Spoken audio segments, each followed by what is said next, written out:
44 धारा फॉलो करके आंदोलन होगा कि डिसिप्लिन में आइए, लाइन में लग जाइए और दिल्ली में जाइए। आंदोलन होता है सरकार को झुकाने के लिए, दबाने के लिए, बात करने के लिए, सहमति पर पहुंचने के लिए। ये एक प्रेशर होता है। अब इस आंदोलन को आप पूछ लीजिए, ये क्या विपक्ष में भारतीय जनता, कौन पार्टी है जो विपक्ष में नहीं रहा और सत्ता पक्ष में नहीं रहा इस देश में? तो विपक्ष में जब रहते हैं तो क्या इन्होंने आंदोलन नहीं किए? क्या किसी पार्टी ने आंदोलन नहीं किए? क्या कोई कह सकता है कि किसी पार्टी के आंदोलन में कभी कोई हिंसा ही नहीं हुई? हिंसा भी हुई है और हिंसा को बर्दाश्त भी किया गया है।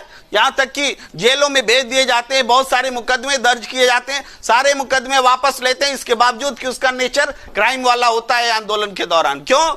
क्योंकि फाइनली हम समाज में एक व्यवस्था चाहते हैं। ये आंदोलन हो क्यों रहा है? कौन सी नई मांग आ गई भाई? ये सारी मांगे सरकार की मंजूर की हुई मांगे हैं। ये मांग नहीं है, ये तो वादा पूरा करो आंदोलन है। तो वादा पूरा करने के लिए भी आंदोलन करना पड़ेगा क्या?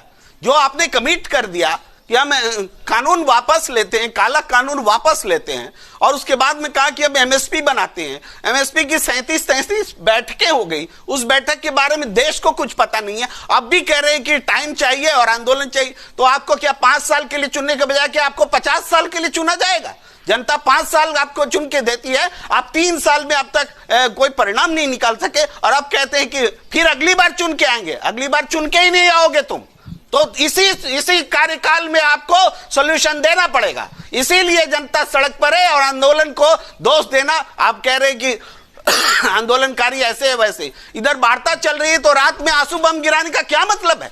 रात में आंसू बम गिराएंगे आप? ये इजराइल और हमास की लड़ाई बना दिया है क्या आपने? और ये जो हालात बना दिया, और उसके बाद अगर कोई बेचैनी में कोई प्रतिक्रिया करेगा तो उसको देशद्रोही कहोगे?